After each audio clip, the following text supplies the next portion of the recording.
Hi, welcome to the Sifu Mimi Chan Show. Thanks for joining the conversation.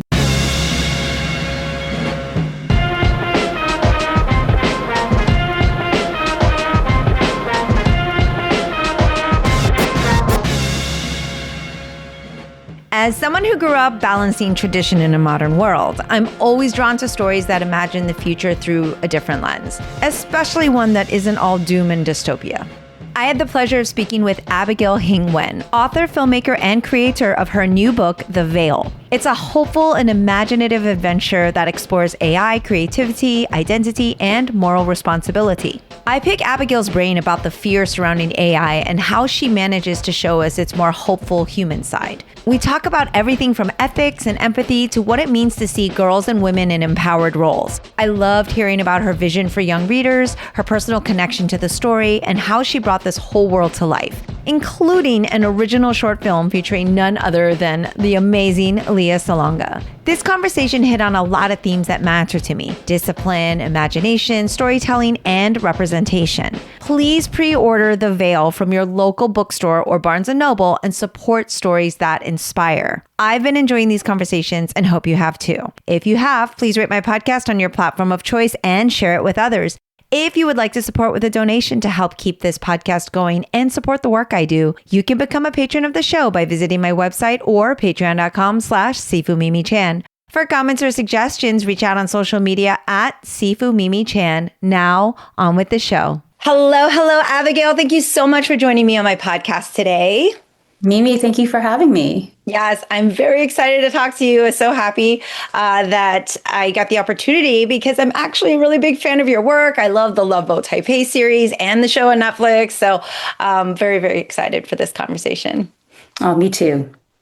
So congratulations on your new book and short film as well, The Veil. Amazing. Yes, behind you. So much creativity and imagination in this one. And I was kind of speaking to you off air, but I was very excited also that you are doing your directorial debut and that you've got Lea Salonga in the film. Like, how incredible is that? Oh, yeah, she is so wonderful. She's incredible. She's getting her star on the Hollywood Walk of Fame, like well-deserved. Yeah, absolutely. I mean, longtime fan, of course, of her amazing voice. But I was sharing with you, we have a little Mulan connection, and I've gotten to meet, our third counterpart, the main counterpart of Ming-Na Wen, and I still haven't met Lea Salonga. So maybe one day we'll have like a Mulan reunion, which would be kind of amazing. That would be amazing. So, I've directed one film and it was like, oh my goodness, such an undertaking, but I've never even written a book. And I feel like that's even more daunting. But what was it like for you to kind of switch hats? Was it like a really easy transition? And I know that you also have a film background and understanding, but it is still, I mean, it's a big deal, especially with, Lea Salonga in it and having all of this kind of pressure. What was it like to switch gears for you? Yeah, so for all of my creative work, it's been a gradual evolution. So I wrote The Veil 10 years ago. It's about an inventor family that creates an AI-generated virtual fantasy world, and it was too early to publish. My agent at the time was like, what is this? What is AI generation? I can't get behind this. So the book never even saw the light of day. It never went out to publishers, nothing. And, but during that time, I wrote Love Boat Taipei, and it became the movie Love in Taipei, which is now on Netflix worldwide. And that's where I really cut my teeth on learning how to make a movie. Like, I was there from start to finish. I was on set the whole time in Taipei and then in London for reshoots. And I learned everything. I'm like a, big student my whole life. And so I just met everybody, learned everything. And I was interested in directing. I found myself, like, with all the movies that I watch, I would always watch like the little interviews at the end with the directors, and I was always fascinated. And so for me, it ends up being a very natural transition. So I wrote the screenplay for a short film prequel to The Veil, it takes place 7 years before the events of the book, when the kid is 5-6 years old. His family has a miscarriage, and that's when, to come out of his grief, he starts to draw and create this world, a world that belongs all to him, and it's populated by these little elves. The most important is Nomli. So Nomli is kind of like a surrogate little brother to him. And I find, like, when you write a screenplay, it is basically directing, because you're writing, like, what does the production designer do? How do the actors, like, portray the character? And, there's always feedback you get. You've probably seen, like, as a screenwriter, let the actors act. You don't want to over direct them as a screenwriter, but you also don't want to over direct them as a director. And so I think I just kind of took all those same sensibilities and, I know this world so well that it's just a very natural segue for me to go ahead and just start to like create the scenes in the physical world for the camera. It makes a lot of sense too, because this has literally been your baby for 10 years that you've been nurturing. And for you to be able to see it come to life, I'm sure it was really exciting to see everything in your head, not just on the page, but actually literally coming to life. That must have been fantastic. I know that you have a very strong background in tech and having, this concept of AI being that you knew about it 10 years before everybody else. But it was this kind of second nature to you as well, because I'm always really interested in that research process. I talk to a lot of comic creators. I try to collaborate, and I find it fascinating the depths of research these authors do to create a book or a graphic novel or et cetera. And this one, though, was a little, I don't want to say easy, because obviously any writing of a novel is complicated, but would you say there was just like a more natural progression in the same way the directing was for you compared to your other books, for example? Yeah, that's a great question. I always advise people to write what you know, and I do actually love technology. I've always been fascinated by it from an outsider's perspective. Like when I went to Harvard, I met all these kids from California who worked at like the big tech companies, and I was like, no way, that's so cool. Like I thought that was cooler than like anything else. And so I think I bring that fascination like into my work. And then as I worked for many years as a lawyer, and then I worked in venture capital, and I worked in artificial intelligence. And that's what I knew. Like, and because of my interest in the area, I ended up growing a portfolio of AI startup companies, and I was seeing all this cool new technology being incubated.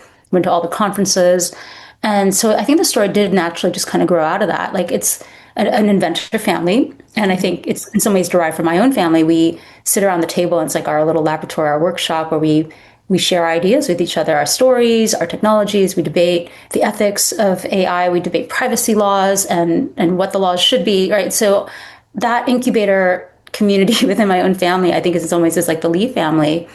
But yeah, I think the story also just draws from things I love personally. So I love fantasy books. In some ways, even though the Love Boat Taipei books are they're grounded in the real world and they're contemporary, I think of them as a fantasy book because it's about a girl who goes to another world.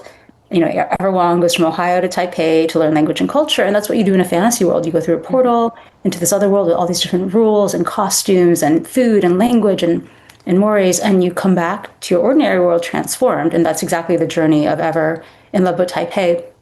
And so for the Veil, this boy gets to take his love for stories and fantasy and world building and actually build his own fantasy world. So that's the Veil. Yeah. And I'm going to ask you a bunch of very annoying, geeky AI. Like, I have a whole slew of questions for you. But before I jump into that, as a martial artist growing up in a martial arts world, it was very male dominated. And so I was really excited about your choice as well to feature a lot of female strong characters, hackers, creators, often what you don't see them as portrayed as much. And I was curious with your personal experience, before jumping into the book, it's like you've worked in all these different things that you just kind of mentioned earlier from law to tech. Did you find yourself in spaces where, because you were a female, you weren't treated equally and that you did have to kind of prove yourself? And does that, obviously play into the way that you write your characters? Absolutely. So I joke that if I had gotten a book deal 10 years ago, then I wouldn't have had the career that I had. I was just waiting for that book deal. But I'm glad now in retrospect that I did come through Silicon Valley. I just eventually rose through the ranks. But I would say I've been through everything an Asian American girl would go through in the corporate world. So, and some of that is actually just not being acknowledged or recognized for leadership. I remember the first time I told my then manager that I wanted to manage, he was very confused. And he was like, "You mean people?" Like he could not fathom that I would be a manager of people. And I remember another time our China team invited me to speak in China, and everyone was very excited about it. I was going to speak on artificial intelligence, and I'd sent over the bio, the headshots, they were getting ready for it. And then this white man in my department took the role away from me. He took the speaking opportunity away from me and gave it to a white woman. And he said, "She has a resume that would be impressive in China." And I remember just thinking like, whoa, like this guy, he was like, he'd never been to China himself. Yeah. And I actually had to say, which was so hard for me as an Asian woman, I had to say, I too have a resume that would be impressive in China. And it was so hard. But I would Yeah. find like over the years, like, I had to do that. Like I Hmm. had to speak up for myself, which was so counter to our culture. Yes. And also that I had to do it twice as much as anybody else because I was being underestimated over and over again. So Yeah. the third thing that I really experienced is like just I didn't have a promotion for I think seven Mm. years, 8 years. And I would Wow. find out later in talking with my friends that this was very common for women after having children. And that's true. That was the period after I'd had children. And part of it is I didn't care to get a promotion. I was just like heads down, taking care of my little kids and, trying to stay in my job and do a good job. And so I didn't have time to network and do all those other things that actually are important to getting promoted and getting your work Yeah. known. But it was also like I found like my other Asian American girlfriends from Harvard and I, we started opening up to each other and we said, like, I can't get promoted. I can't get a Mm. title. I can't get any more money, right? Yeah. And once we saw the other people saying it, we're like, wait a sec, like there's something wrong here. Why are we all having the same problem when you were the smartest girl in our class at Harvard? And so we were able to see for each other what we couldn't see for ourselves. And that's when things all changed for us. We taught each other, like, how do you advocate for your job? Yeah. Some of us had managed men who were always, every day, were like, oh, my job is important to me, my promotion's important to me. We just didn't know how to talk about it. Yeah. So I think all that does appear in my works. And there's one experience in particular that does appear and inspired the veil. And that is, I didn't realize in the corporate world, people would take pre meetings with me. Like these men would call me up, hey, let's have a pre meeting. And they would pick my brain about the topic we were about to go into. And then in the next meeting, they would present everything we talked about as though it was their ideas. And I didn't know. I didn't, even in that meeting, I didn't realize this was happening. I thought, oh, great. They really value like my input and insight. So they had a Uh, pre-meeting with me and then they said all my ideas in the meeting. They didn't attribute me, but I was like, I don't need to be attributed. I'm just like, I'm a team player. And so over time, this would happen over and over again. And I would actually hear about it from other people too, where people's ideas were taken and passed off to someone else's. And that happened yeah. all the time, like shamelessly. It was ridiculous. And so that trauma actually does inform like a core storyline of The Veil, which I won't spoil for other people, but Okay. you having read the book, you can see where that's going. Yeah. And it's really frustrating because I'm hearing so many dual notes in there. And as an AAPI, growing up in Orlando, Florida, I was born in Boston, but we moved here when I was very small. So I did not have the Chinatown where my parents moved from. And, growing up in a place where I was very, very much the minority, I'm really interested in your experiences as well, because I feel like it probably was both, right? Like one, you were a woman, but two, you were also an Asian American, which are presented as like we're the docile and very submissive, and that we're not going to be outspoken. I actually, one of the other hats I wear is I was the director for Make Us Visible Florida, which is a nationwide coalition. And we passed a law a couple of years ago to mandate AAPI history to be taught in our K through 12 curriculum, because I grew up not learning anything about Asian American history or that Asians were important in American history. And so having not seen myself reflected, it was very important to me that I advocated for this. And so I'm very curious anytime I get the opportunity to speak with someone who has worked so hard and overcome so many things, like what was your experience like as an Asian American growing up in where you were? Yeah, so I grew up in Ohio, but not very many Asian Americans at all. In my class, Yes. there was me, and there was a girl who was half Korean, and then there were Okay. actually a smaller but more sizable community of South Asians. And yeah, I think it made me very conscious of being different and like so very. It forced me to really self-reflect and understand like what my identity was as someone who's Asian and American. And I didn't really understand for a long time that I was the kid of immigrants. Actually, when I saw Beauty and the Beast and they portrayed Belle as like being from the big city who moved to a rural small town, I'm like, oh, okay, I actually experienced some of that too, I think. Mm. So I think that's probably the main thing is like I understood I was more self-aware, but also that I grew up in Ohio, and so I am able to write stories that connect with people around the country, Yeah. and that's something that I didn't know would be so valuable. But it's partly I think why Love Boat Taipei has been able to resonate across cultures, across languages. It's now been translated into 12 languages and more Amazing. around the world. So I think that was a benefit of growing up in a place where I was like very much like the middle of America. And, Mhm. it's a safe place generally. It was hard to be under scrutiny and under the microscope. But as I grew older, like some of the things that made me uncomfortable, people saying ni hao to me used to be Yes. this like sore point, right? And now when I go abroad, I hear like in Europe, for example, when they find out you're from Italy, they'll say buongiorno. When they find out you're from Yes. France, they'll say bonjour. And I think it's like it can be done in a kind of antagonistic way, but it Yes. can also just be a way of people trying to relate. And yes, it's true. I'm not from China and I was born in America, but they don't, it's not their fault necessarily that they don't realize that if they just haven't seen someone like me. And so I think that has been healing for me too, to go from those like original traumas to realizing like a lot of it is not ill-intended. Mhm. And there's so many other battles that are worth picking and not those ones. Yeah, and I think to your point, that's a really great example because there's always intent, right? Words have power, but the Mm-hmm. intention behind the words, and I think it's like you said, obvious when someone's saying it to you because they're trying to make fun of you, or you're getting, kind of the jargon that's definitely meant to make fun of. But I feel like now language especially is less of a barrier, that we all have like a translator on our phone and we're trying Mm-hmm. to connect more with people. I find that to be very encouraging. But I love, back to your book, I always kind of try to take myself as a teacher, because I teach students and everything. I'm like, okay, what are the kids going to take away from this? And, what do you hope, I guess, young females will take away, especially, being a female writer? One, for women to be seeing you as a role model, knowing like, hey, I could write a novel. I could have the fantasies that are happening in my head and all this creativity kind of coming out. What are you hoping that they take away in terms of seeing themselves represented in your book? Because you have also a very diverse group of characters, not just female strong, but, you have the neurodivergent, you have so many different things happening there. Absolutely. So, I love the character that Leia Salonga plays. It's our Addie Lee, the mom character, Mama Bran. She's a roboticist. She's also at the center of a love triangle.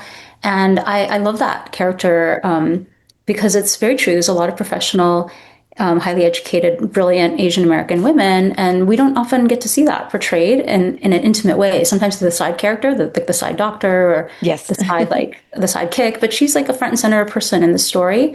And I love that too, like that you can be the star, you can be the main character, you can take up space.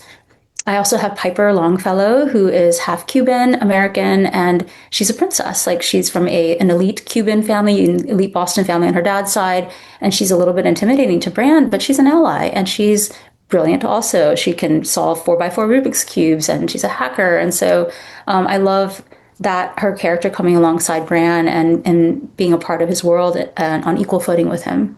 Yeah, and one thing that I love is because I'm this just always in my head, but as a kung fu teacher, I bring everything back through, and I'm thinking, all right, one of the main goals we do when we study is like we tell our students that the main goal is to become a better human. So we always ask our students, what kind of person are you becoming through this practice? And so I was curious for you, like knowing so much that you do about AI, if AI were like a practice, what kind of humanity do you hope it nurtures in our next generation? You have all these themes of, I think you call it clean AI. And I love that this is not this dystopian take of, of AI, because we have enough of that. And we're already a little bit in a dystopia sometimes, I think, and we could all use a little bit of hope. So, I mean, how do you think that,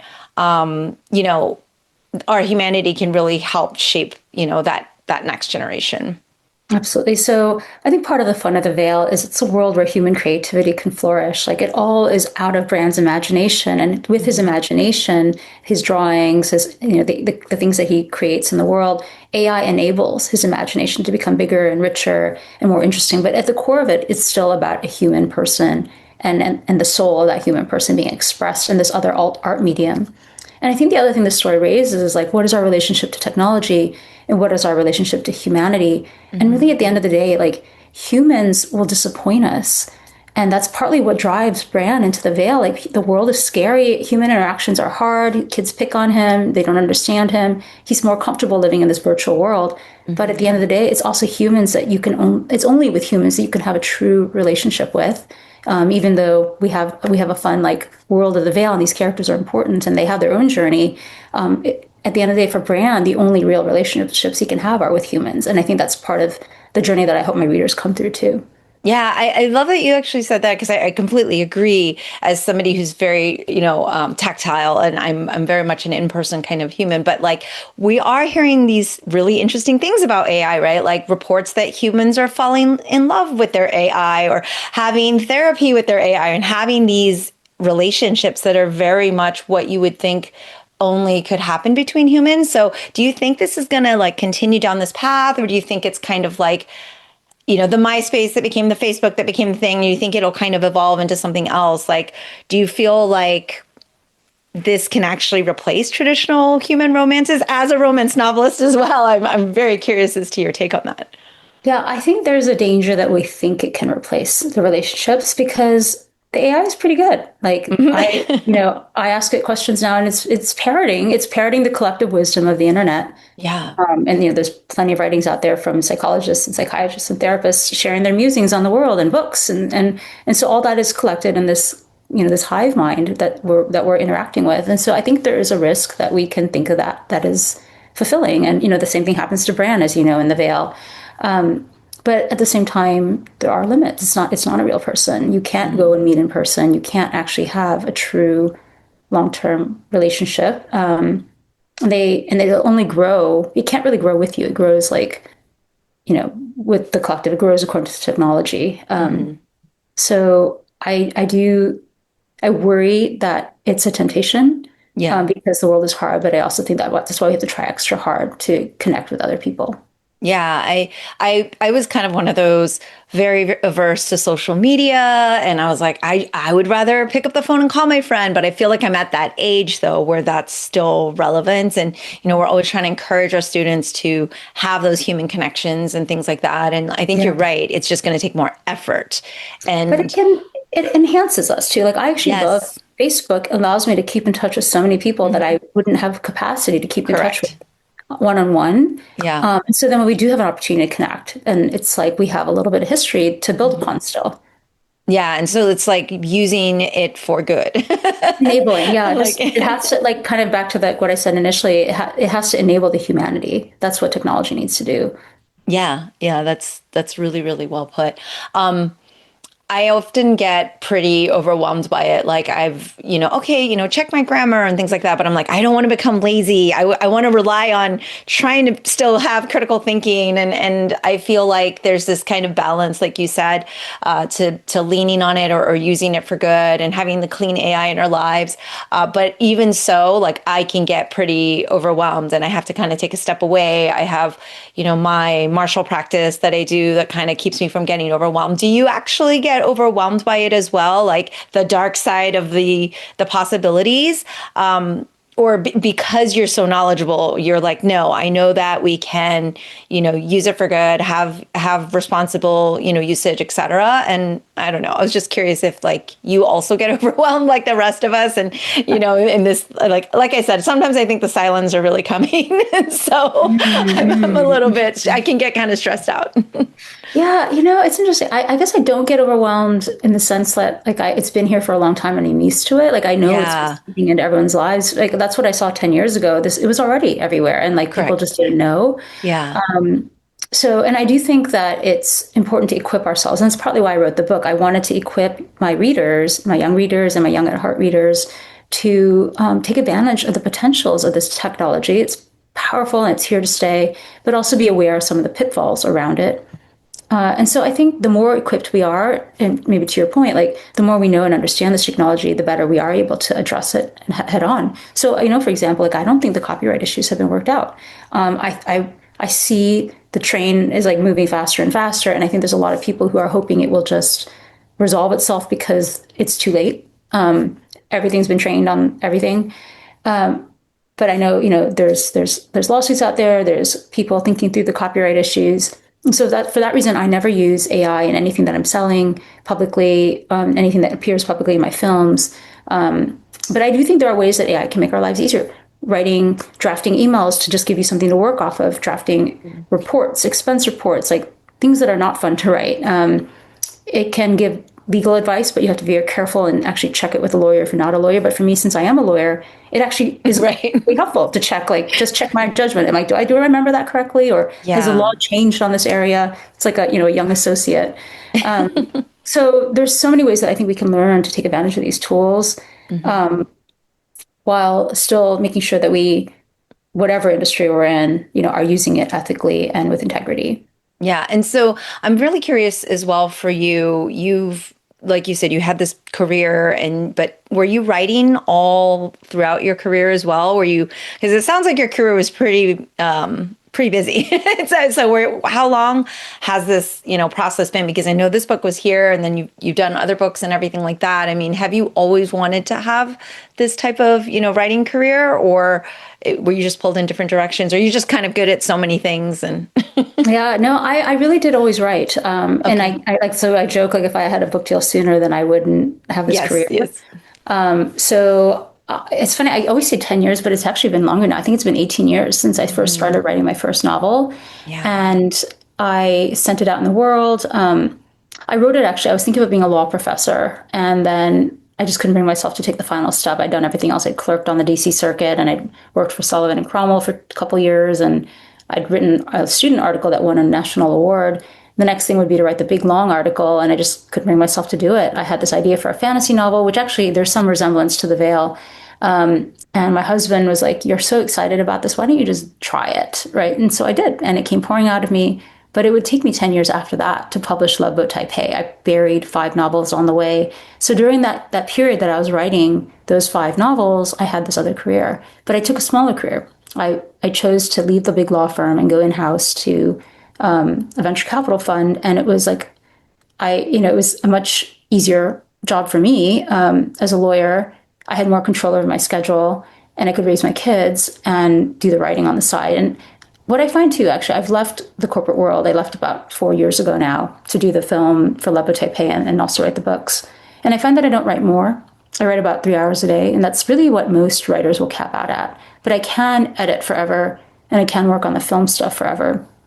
So I don't know that I would have been any more productive on the books because I just had to write that first novel that got published, and that was 3 hours a day. And I could do that alongside the other things that I was doing. Wow, you make it sound like such a quote unquote easy discipline. But I'm like, I can imagine myself sitting there for 3 hours and be like, yeah, well, haven't gotten anything done yet. I'm sure it happens because everybody has those days where maybe the creativity is not there, maybe you didn't sleep right. I mean, I've asked a lot of writers, what is their go-to for their writer's block or however you want to call it, or if you've reframed it as something else, but do you just step away from it, or do you have a technique that you go to get your creativity back in, or is it technical for you? Like you have such great technicality and discipline. Does that allow you to push through? No, no, I definitely hear you. I have to go away for the big, deep work. Okay. Sometimes I'll go on like a retreat. Mm. I spent a year in Vienna, Austria with my daughter, who is a composer. And that year I wrote 2 novels because I was just away from the world. It Wow. was right. It was between my second book launch and the launch of the Love in Taipei movie. So I could be anywhere in the world. It was perfect timing. But now, like even now, like I'm in the final, like we're speaking at a time when I'm 6 weeks away from launch. Launch is September 16th of The Veil. And I'm like, it's insane. There's so many events, there's so many interviews, and it's hard for me to carve out time to do the writing. And so what I do is I find like as soon as I get up, before everyone else is awake, I just start writing because I know that once the day begins, I'm going to lose that writing time. So I'm able to get in a couple hours of just like trying to work through the creative work. And that usually works for me. If I can protect time in the morning, especially, that's when I'm freshest, then I can actually still make my incremental progress toward my goals.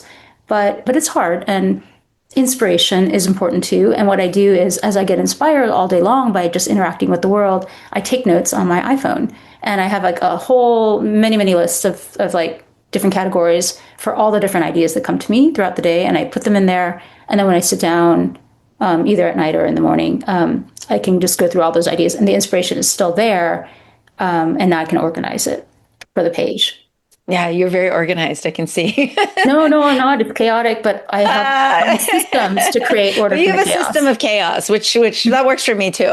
So, Yeah. I love how there's art in this book as well, which, as a huge comic lover and graphic novel lover, like I love that there's some really, really beautiful art and things like that. And I know there's more art coming in the hardcover, but you also paint those pictures with your words, right? It's such a clear vision of the world and the characters. And were you always so creative, like just growing up? Were you always like having, fantasy worlds? Were you, the best I did, I think, is I had like a tent out of a sheet or something, right? But I definitely wasn't creating like fantasy worlds. Has this always because it sounds like you've always loved fantasy books as well. So talk to me about kind of like, what the young Abigail was like as a child with fantasy worlds, and also like even now, like how does that kind of play into your everyday life? Yeah, so I used to tell stories to my brother and sister. They would come into my room and I would just tell them these stories. And I always started off with the group. They were called group stories. And it was featuring my brother, sister, and me, then our cousins, and then some of the friends that we made. And that group would kind of be about 12 people, and it would shift a little bit as we made new friends. And it would always start off in the forest. So the Vale takes place in a blue forest where we'd just be on adventures with no adults. And I do still have one story where we're all like imprisoned in pools, like swimming pools without water, very deep ones. So you can't actually climb out of it because the ladders are too high up. I've never written that into a story, but I feel like I will write that into a story someday. I love it. But it was about kids having to be ingenious in a world without adults and being the heroes of their stories. And so I think that is actually true for every single one of my books. It's about young people kind of seizing the day and really just accomplishing amazing things. I love that it's always in a forest. Did you have a lot of like woods around in your childhood area that you were like, we're going to go play in the woods? And we had like trees. We did have trees in our backyard. It was a very large, in some ways it was like as tall as a forest, like the very tall tree, taller than to a young child, it would feel that way maybe. Yeah, taller than a two-story house. And it was probably like the width of like a property, like one property length. That was like Ohio. You had like lots of land. I think we had a half an acre, which is not that big in Ohio, but it seems big like compared to where I live now in California. Yeah. So there was that, I guess. And then, but I think I just have an affinity for forests. Like I still like, I remember the hikes that I took in Vienna. I remember like when I went to college at Harvard, we would go up to Maine and just see all the foliage and the colored trees. So there's something about trees that I just adore. Yeah. I mean, it makes sense. I mean, it's just such a like lineage type of thing, it's like it's evergreen literally, and there's so much there, and so much depth, poetry and history. The trees have seen way more than most of us will ever see. Exactly. Yeah. That's why we have to protect our forests. So absolutely.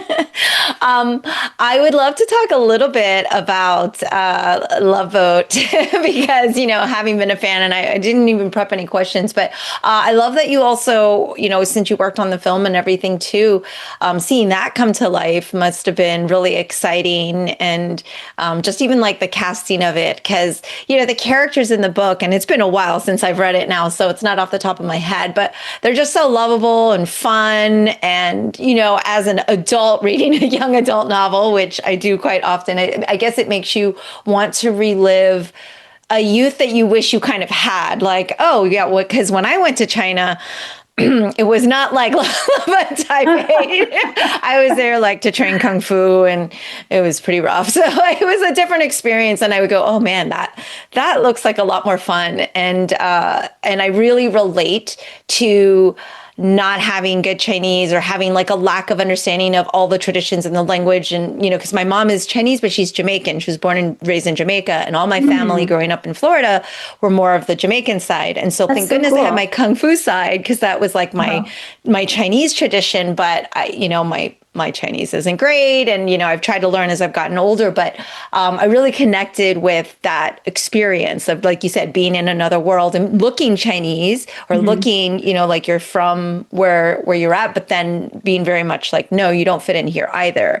So what kind of, you kind of answered earlier about like the fantasy of another place, but kind of what was the impetus for that storyline? Because I hear that there's also actual places like this in Asia. Oh, absolutely. Yeah. So it is an identity story at the core. And but it was such an unusual identity story. It's a story, I think, when I meet Love Boat alum, I find I meet people that are healed. and they have like a very strong sense of their identity and self. And I meet adults who are not healed, who have never had that opportunity to just reconcile like that they belong to two cultures and Yeah. that there's strength in both worlds. And yeah, I still remember asking someone because I used to hate it when people asked me, where are you from? Because it assumed that I was other Yeah. and wasn't actually American born. But now I find because I travel so much internationally and I live in a city that is full of internationals, I often will say, where are you from? But I remember saying it to a woman one time and I could see this hurt look come over her face. And she's like, I'm American. And I realized, oh, I used to be that way too. But I felt like I had an opportunity to heal from this. And to receive those questions like as they are. Yeah. So I think that's what Love Boat did for me. Love Boat and similar experiences to Love Boat. So I grew up without any Asian Americans around me, but I did go to Chinese church. We drove half an hour just to go to this Chinese church every Sunday. And that's like, it was all the Chinese people in like the greater Cleveland area. And I wasn't that close to them initially, but over time, like we would go on retreats together. That's where like you spend informal time together. And I got to like see these really cool Chinese people, Chinese Americans, and they knew stuff that I didn't. And so some of that is kind of what ends up in Ever Wong's experience. And she goes from Ohio to Taipei and meets these cool Asians who are just so in the know about pop stars and food and sites and history that she had no knowledge about.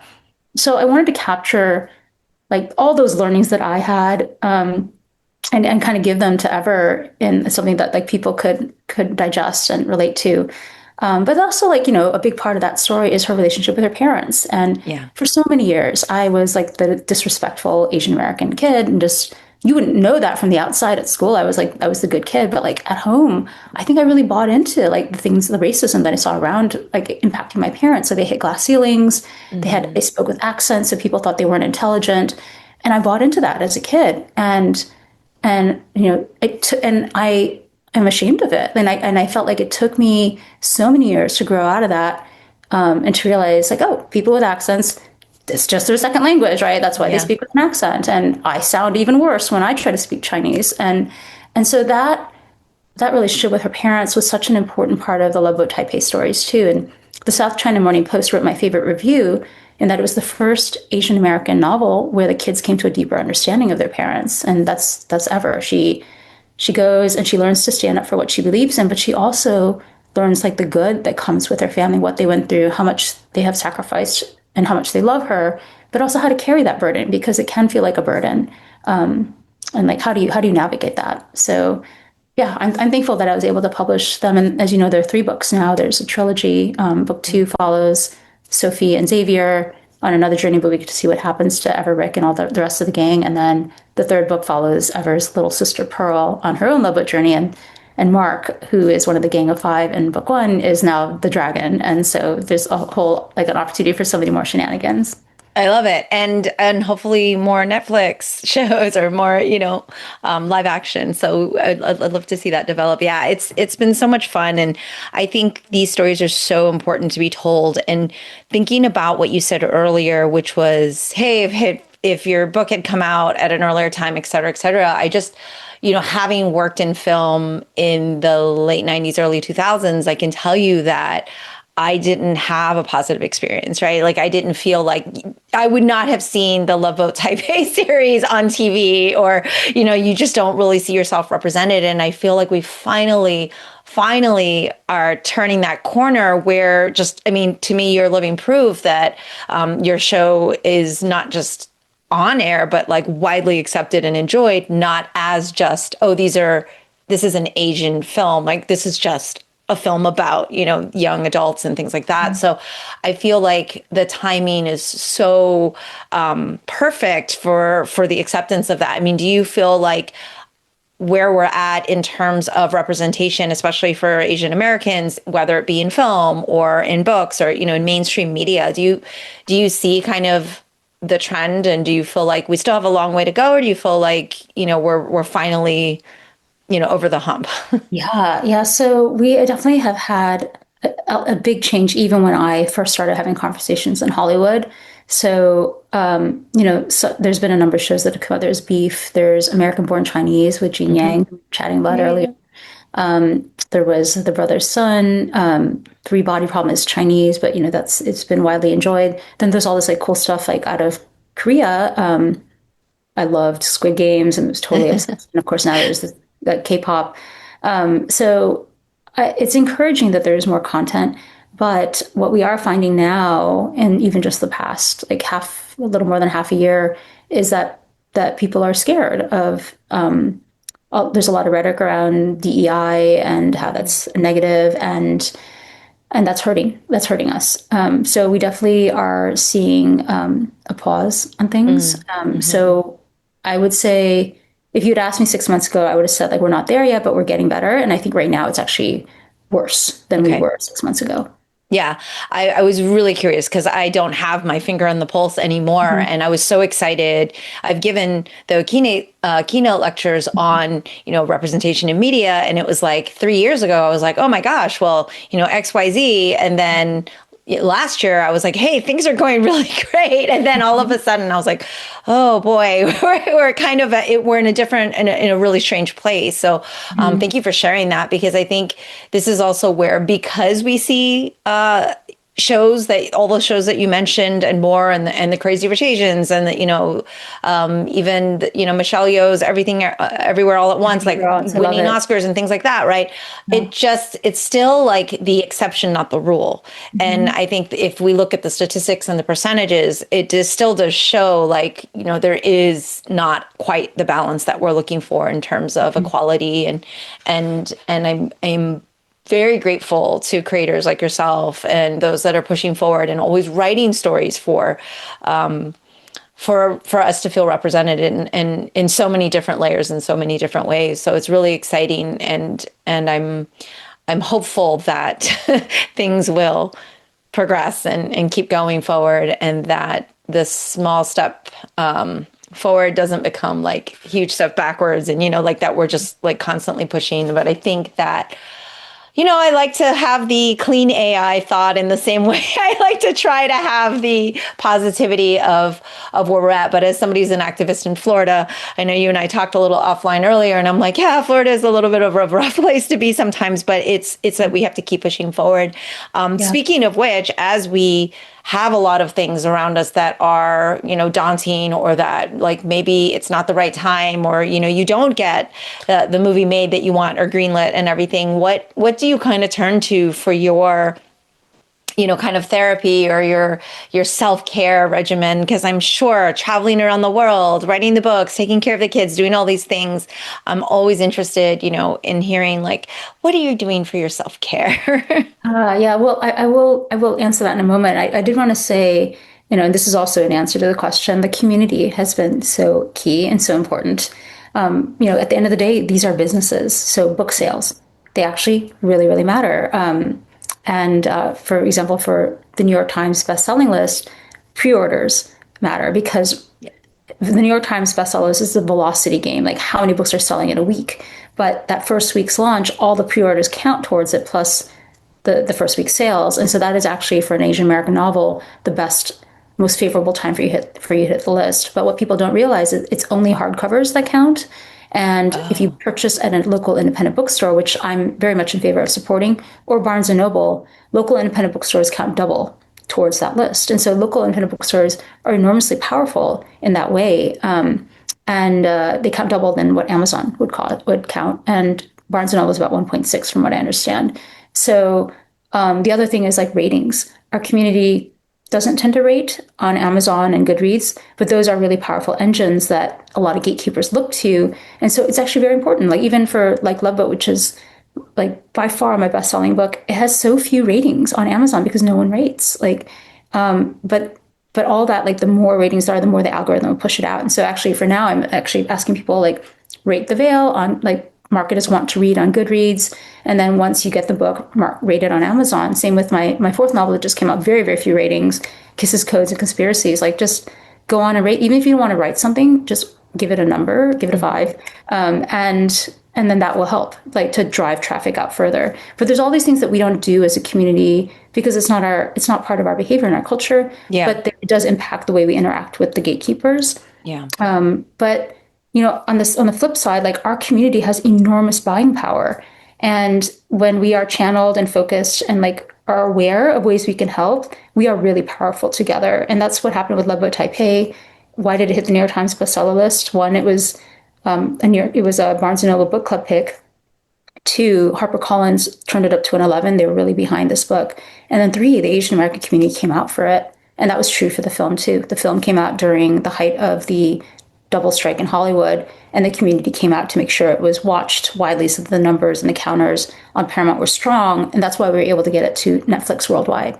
Mm-hmm. So I'm super grateful to the community. And I know that we are accomplishing really amazing things together. And as for self-care, I do love my hot tub. I love fruit. So I'm like it's like candy for me, like cotton candy grapes, cherries, like all these, like in California, we had the benefit of these interesting different types of mixes of pluots, which are plum apricot combination. So I just love going to the farmer's market and just helping myself. I love that. Thank you so much, actually, for sharing about the rating system as well as book purchase, because for my comic creators that I speak to very frequently, like people just don't realize pre-orders is what matters like the most. Like you have to get those pre-orders in. So absolutely recommend and encourage everyone to please pre-order The Veil and the hardcover, because I didn't know that. I don't think in my mind, I knew that about it, quote unquote, not counting, which is frustrating. So tell me then, does that mean like digital doesn't count? So digital count towards the USA Today bestseller list. So Kisses, Codes, but not New York Times.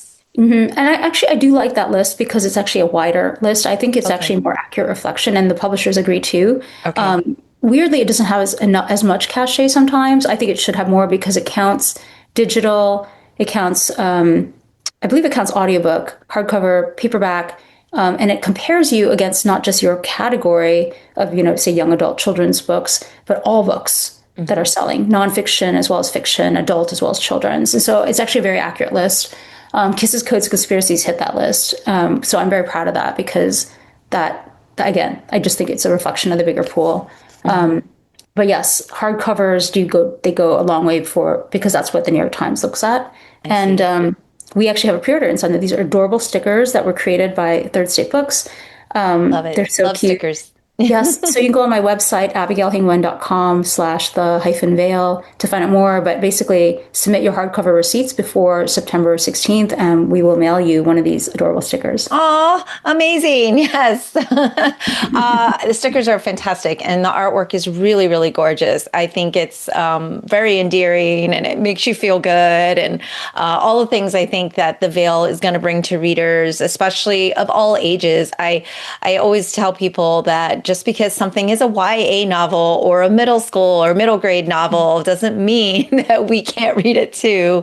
It just means that, age appropriate. But do you find that you have a lot of I don't want to say old readers, but not quite YA readers that tell you, oh my gosh. I have to re-educate people.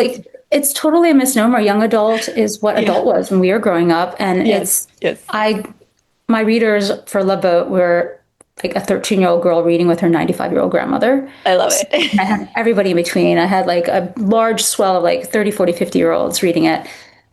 So definitely, when I was growing up, I think A Wrinkle in Time was considered young adult. Today, that would be considered middle grade. And then young adult is basically, the reason it's young adult is that it goes through a lot of first experiences, a first time away from home, first kiss, first boyfriend, first heartbreak, first job. And so all those things are relatable to everybody across the spectrum. So yes, absolutely. And middle grade is my first love. My very first novel that I mentioned that I never published was a middle grade fantasy. Okay. And I think with middle grade, you're right. It's just the only difference is it's age appropriate. And, but this one is heavy. Like it digs into how the technology works and the ethics of it and clean AI, as we talked about. And then the parents themselves have their own storyline and their own issues that they're working through. Yeah, I actually think this is more than just a fun fantasy book. I actually think it's quite important for that age range, maybe even younger, if parents feel comfortable reading to their kids. It's a great way. I think I want Abigail story time, by the way. I want to get in on that.